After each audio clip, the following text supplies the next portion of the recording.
Diabetics and the dentist are linked more closely than most folks realize. Dr. Charles Martin joins us this morning to explain why diabetics and pre-diabetics can have a harder time with their teeth and gums. Welcome, sir. Thanks. Good to have you back.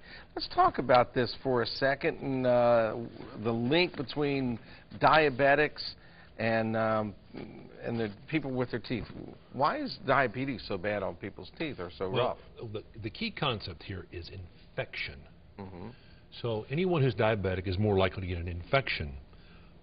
Many people, in fact, a large majority of the adult population has chronic low-grade infections with their teeth. Don't even know they've got them. So the concept here is infection. And here's the thing about it. If you're diabetic, you're more likely to get infection, and it's harder to treat.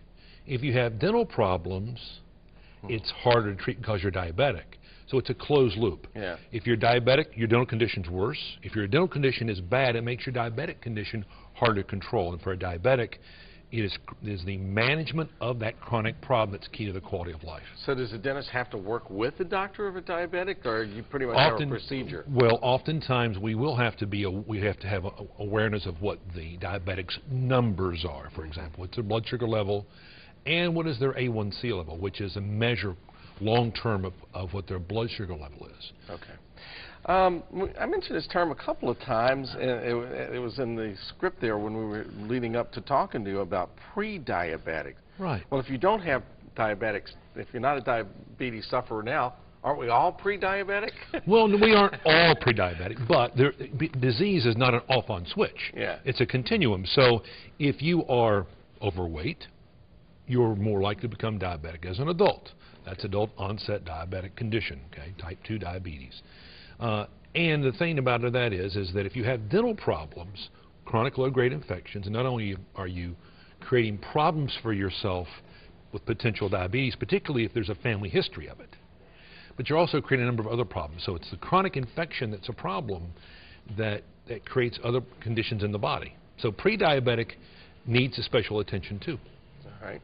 Let's talk about this because I'm getting the feel here that if you're a diabetic or a pre-diabetic, maybe you need to see the dentist more than the general public. Would that be true? Yeah. Is that one of the things? Well, it is. And the thing about it is typically a diabetic in particular generally has dental problems. A pre-diabetic may not have dental problems right now, but it's important to pay attention to help prevent that diabetic condition from coming on. You know, there's certain things that can be done. One is they're popping a picture up here. This is one of your famous Dr. Martin before and after photographs. Tell us about this real quick. Yeah, this was a gentleman who really wanted to have a different look, a different smile, and for him it was important for his career and working with clients to look his best. So we did some smile work. Wow, and then there's a big difference there. All right, I'm sorry, I interrupted you there. No problem. Let's wrap it up here for people that seeing the dentist more often with diabetics. I'm part of a national group that does dentists who pay special attention to people who are diabetic. And it is important to find a dentist who is going to work with you, help understand the problems that diabetic faces, and then create a plan that makes sense for you as far as keeping dental health in place and your smile where you want it. All right, it's something can be handled and